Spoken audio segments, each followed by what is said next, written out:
Hey, welcome to another Le Mans Ultimate Lap Guide, this time doing GT3 at Spa. Just a quick important notice, this was driven before the recent tyre model update. Everything in this guide still applies, you just might need to be a little bit more patient because of the little bit more understeer you might get. While my quality is about to get worse, I did record this a wee while ago, so enjoy the video.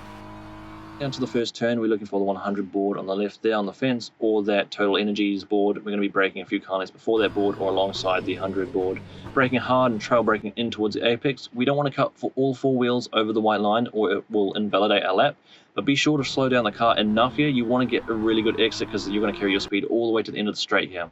Try not to get your car all the way onto the outside where the red little sausage curb is there. It kind of impacts your exit speed, so don't get it all the way out there. If you do end out that wide, you've probably got on the throttle a little bit too early or carry too much speed into the turn.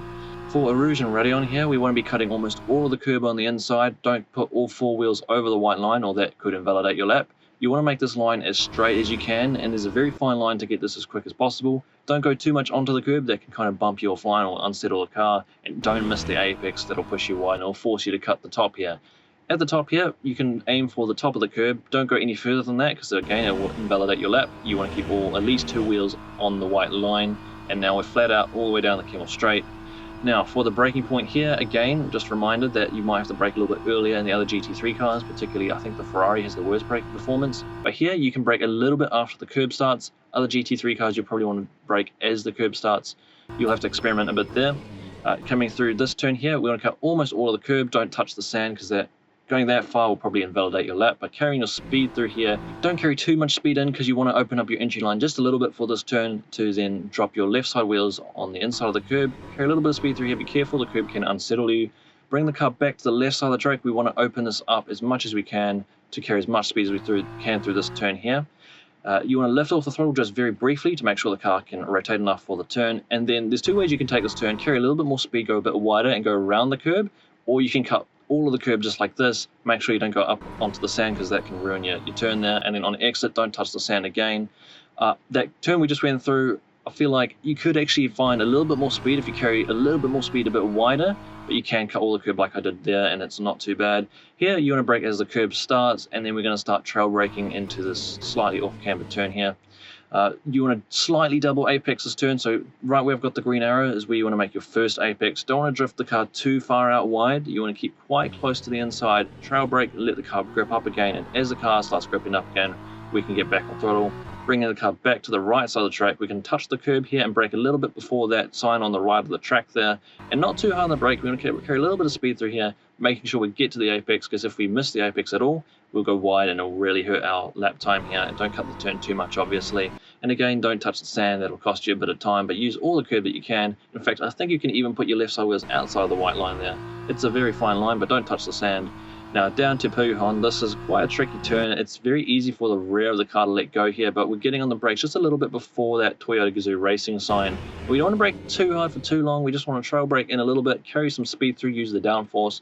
Don't use that inside curb too much. It can unsettle the car a bit, get you a bit slippy. And then we're not accelerating too early because that'll push us out wide here. If we've accelerated too early, we're not going to be making the apex right here. If you're out wide there and you're turning more, you're going to be burning your tires up. So don't get on the throttle too early there. For this turn, we're going to be braking again at the start of the curb and then instantly starting to trail brake in and carry our speed around the curb. I like to aim for a later apex here, and you can touch the curb. I would recommend not going for all of the curb because that can make the car a little bit more unstable, but then bringing the car back towards the middle of the track here to open up our entry line for the left. Again, I'm going to try go for a more later apex and try and nibble the curb around mid-turn, late turn, starting to touch the curb and getting back on throttle. Bringing the car all the way back to the outside and making sure we don't get too much onto the sand. You can kind of nibble the sand there, it doesn't hurt you too much, but don't go too far out there. It's not ideal. Back to the left, we're going to be braking at the start of this curb as well. Staying in third gear I find is a bit better, and again we're going for a later apex, trying not to get onto the curb here. I find getting on the curb here kind of slows you down, pushes you wide and hurts your exit, so going for a little bit of a later exit, maybe just nibbling the edge of the curb there and carrying your speed out to the outside, not touching the sand. This one's quite important because if you touch the sand here, it could ruin your run all the way up the hill. You want to carry as much speed through here. You can go flat out through this turn. Try not to get too much onto the curb because it can pull you into a bit of a slide, so just running along the bottom edge of the curb should be just fine for you to go flat out.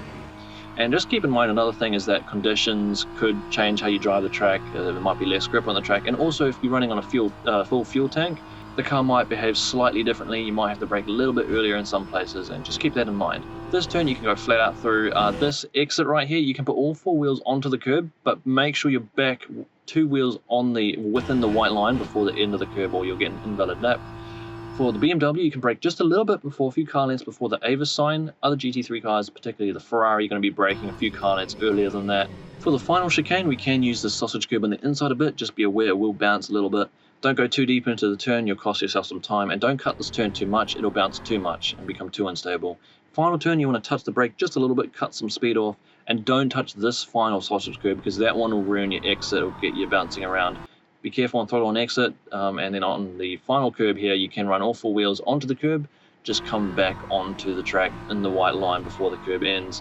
And that's a lap at Spa in the GT3s. So what I'm going to do here is I'm going to play the lap again without any interruption so you can see the whole lap. And just a little note, I've got a couple video cuts throughout the lap. That's just because I've done 2 separate laps with good lines. I'm just stitching them together so you can see the best lines on this track.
For both laps I've stuck together in this video, the lap times were 2:17.6, but with the best bits from both laps, the lap time could have been 2:17.4. Anyway, now we move on to the pit entry guide. We take this turn like we normally would, except now we're going a bit wider to go around the pit bollard there, making sure we're not touching any walls, very important. And then there's no real strong braking references here, but there is that one red fence post, and we're braking about 6 fence posts before that, and getting hard on the brakes, and that should bring us to 60 km per hour by the line.